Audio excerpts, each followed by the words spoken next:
Away from Lagos to Abuja, where the House of Representatives has announced a 23-member committee to study the proposed restructuring of federal government agencies in line with the Stephen Oronsaye report. The Parliament also calls on the federal ministries of Education and Health to make drug tests mandatory for secondary school students.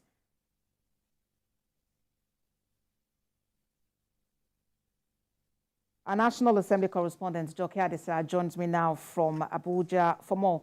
Joke, let's begin with updates on the Oronsaye report. What time frame does the House of Reps committee have to submit a report, considering that the presidential committee set up for the implementation of this report has a 12-week period?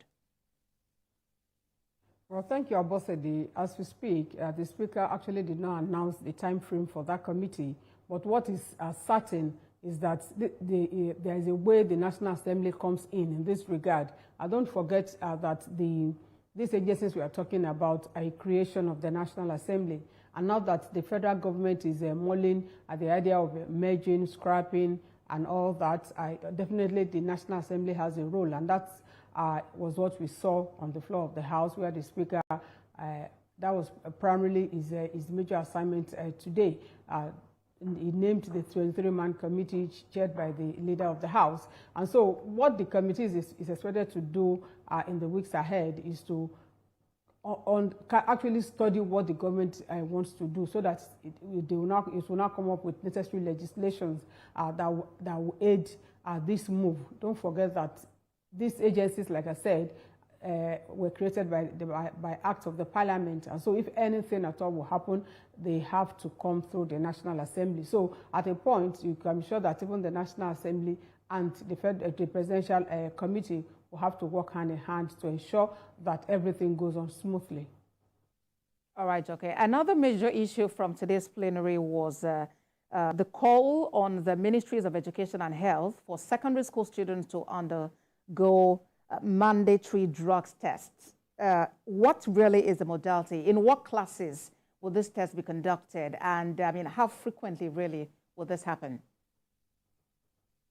Well, coming from a member representing Lagos, Honorable Moshood Oshun, I think his argument is the fact that if you look, and it's not really, it's about statistics, it's about data, it's about information at hand at the rate at which the youth are involved in drugs, all manner of drug abuse and all that. And so he has come up with that motion to say there is need for the government to take urgent steps, and that was what we saw.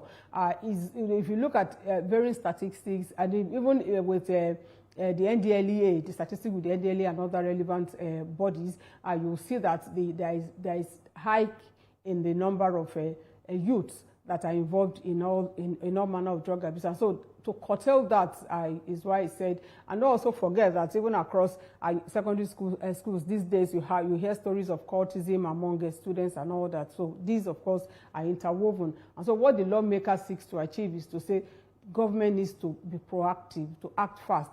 And that is to the extent that upon admission, every student must undergo this test, and every year you must undergo to ensure that, okay, you are still on track, you have not lost the track and all that. So that basically is about checking the high rates of drugs among the youths in the country. Our National Assembly correspondent, Joke Adisa, for us in Abuja. Thanks a lot, Joke.